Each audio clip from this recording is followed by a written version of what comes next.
If you're a guy and you enter a new social circle, you are going to get tested. People are going to want to see where you stand in the pecking order. And as tempting as it is to just want to go into this new friend group and flow and just give value and be happy and no conflict, nothing's wrong, that is probably not going to happen. This has happened to me in almost every single new friend group that I have joined. And here is exactly what you need to do to not only thrive in that social circle, but also to avoid all of the negative outcomes that can happen from handling these types of challenges the wrong way. So, situation A, you come into a social circle via a friend, whether it's a guy or a girl, it doesn't matter. You already have some social capital built into the group just because you got co-signed by this person. They vetted you, everyone sees that, they're like, all right, you're cool, but you're on thin ice, buddy, so I really hope that you're not getting comfortable. Now in this situation, what's gonna happen is the person that is the leader of the group, if it is a guy, this person is smart enough and has enough social skills to know that outright threatening confrontations are usually not going to work out for the group in general, because it won't only harm his reputation with the group, it is also going to introduce a lot of tension. And all of that is a huge risk to the leader. So what he is going to do is he's going to start making some jokes at your expense. He's going to start pushing your buttons. He's going to start pushing your boundaries a little bit too. He's going to see where you push back. And that is the first type of confrontation that you'll get when you join a new social circle. So how do you deal with this? The number one thing to not do is to not get visibly upset and then try to start chopping him down as well. Because I know, like, as a guy, we all want to do that. Somebody like poking us like, hey, how dare you? And then you just want to start chopping him right back. That's not going to work out for anyone. He has way more investment within the group, and they're more invested in him at this moment. You're the new kid on the block. So how do you deal with this without giving in to your primal testosterone rages and trying to take him head on in a battle of wits that usually ends up being very public, by the way. It usually ends up that you two guys are going at it verbally like a Pokemon battle in front of the group, and that's just really awkward for everyone because everyone can tell. So what you do in this situation is you want to pick your spots. And you can do this, you don't want to be kowtowing to anyone. You don't want to be prostrating yourself, before the leader of the group. Supplication also is like, it's a no-go. You don't want to do that. And I think it would actually make your problems worse within the group, because now everyone views you as a doormat. So when you get these bantering jokes at your expense, what you want to do actually is you want to show everyone that you can essentially roll with the punches. And rolling with the punches does not mean just taking a punch head on and doing nothing with it. Rolling with the punches puts you in an advantageous position to counterattack, to regain your guard, to gain your footwork and stance back when it comes to actual combat. And so what you're doing here is you want to either make a neutral comment back, or if you want to start basically getting into the ring with him without it becoming like an all-out combat fest, something lighthearted back at him. You can basically take what they said and exaggerate it and show that you're not taking it that seriously, because the first one to react emotionally and take it seriously loses, all right?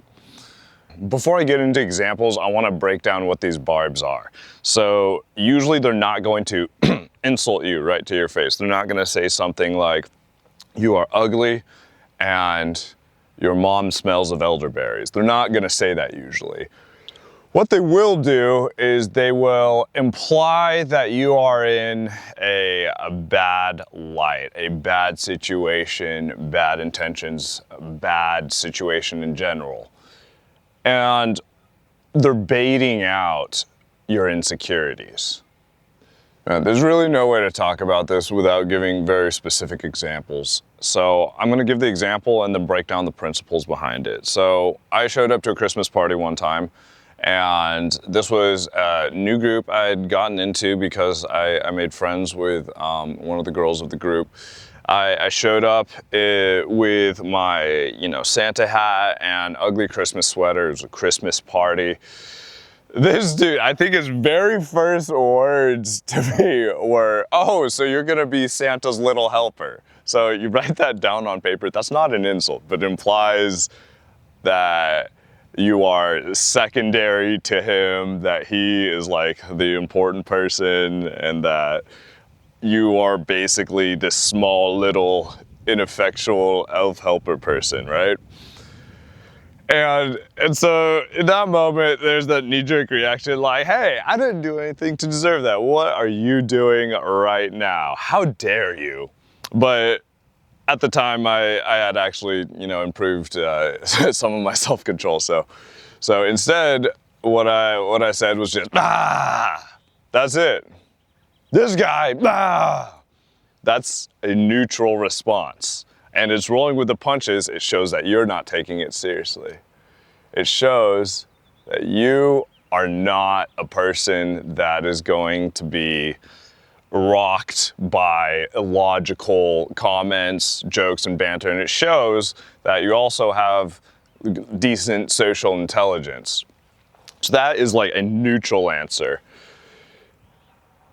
If I knew this person a little more, I might have sent like a jab back, just because that's my personal style. The optimal thing is, if you can do it from a good place, is to send a jab back at them. And, but the two things about sending a jab back about them is it can't come from a place of like, oh, I'm gonna show you. Like, it can't be premeditated either. It can't come to this place of, oh, I thought really hard about this and now I'm sending a zinger back your way. And so if you're able to, in the moment, sending a light jab back from a good place, that might sound something in this situation like be valuable. So I'm thinking about the aspect of like the barb I'm going to send back that's not going to send the wrong message, like antagonistic, or that you're basically hurt by it. So I would say in something like that, it would be, oh, so you're Santa's little helper. And I was like, well, it's not easy being the champion of presents to children worldwide. Or I might say something like, oh, Santa died off years ago. The elves are the ones in charge now, baby. Something like that. He was dressed a little bit like Santa Claus, that's what he was implying. But something like that, something lighthearted. And if you can do it from a spirit of essentially building everyone around you up and also not supplicating to somebody. So if you can do it from a good place where you're not trying to do it to get back at somebody, but it's just something you kind of thought off the cuff and it puts you in a good light, that is usually the best case scenario. And when you do this, it's gonna be funny. You're gonna actually see these guys start laughing, even if you send them a jab back and like put them in like a bad frame. AKA, oh, Santa's not, relevant anymore. It's the elves that are in charge, et cetera, et cetera. Even if you do something like that, they're usually gonna laugh, and then they're, probably actually gonna want to be your friend more. They're gonna see you can take the heat, and they're gonna see that you're socially intelligent. So that is usually how you want to handle things. If you can't think of anything, just make that noise, and that's honestly all you have to do. the worst option is being like, dude, who are you? Like, I did not like that. Screw you. You can go, take a hike, man. Like, I do not care about you at all. That's the worst way, because it just brings everyone down. It brings the vibe down. And if it's like a public thing, it just gets so awkward, and everyone's just like on pins and needles. It's a terrible situation to be in. I'm sure you've been in one like that yourself. So that's situation A with confronting guys when you're entering a new social circle. I also think so the other thing you're also gonna run into is maybe they don't give you bars, but they'll just like command you to do stuff, right? And that kind of implies a frame too. I'm the one giving orders, you're the one following them, etc., etc. So that's a toughie too, especially like in the past if people haven't like treated you well. That's a tough situation as well. So let's say you enter a new social circle and somebody like tells you, they don't ask, they tell you. They're like, hey, give me my water over there. Or, they tell you, oh, bring this and this to the thing. And sometimes they'll even like say it in kind of like a condescending way, not even like a neutral, like a man, like it's like a very like top down, punching down like type of approach. So basically the way you get around this is you let them do it once or twice if it's reasonable, right? Okay, so like let's say I'm right here, there's a person next to me, and then this guy's water bottle is like right over here. Like I have to get up, take one step, hand it to him. That is okay. If they're like, hey, hand me my water over there, and it's relatively just pretty easy for me to do, go ahead and do it. You're showing that you're being like a team player and you're not getting ruffled by some rough communication styles. Because some guys just kind of communicate that way, but they don't really mean it. But when you're first entering a group, you want to play nice with people and you want to give people the benefit of the doubt. Don't attribute to malice what can be explained by incompetence. And the incompetent one would actually kind of be them in that situation, because they aren't necessarily being the most polite and they're insisting on their way of communication. That's okay for now. The big thing we want to avoid is just patterns of behavior. Now, it's different and it's socially weird of them to ask that if they ask you to grab like a water bottle and it's like all the way like in another room or something like that. If you're going up to get one, then like that's fine. If you get up and you're starting to go that direction and say something like that, that's okay. Grab it for them. It's all good. But the big thing we want to avoid is basically them like treating you essentially like just like a servant or something like that. And you basically, once you start to get to know these people more, you want to start communicating that to that person, and you want to start like denying certain things.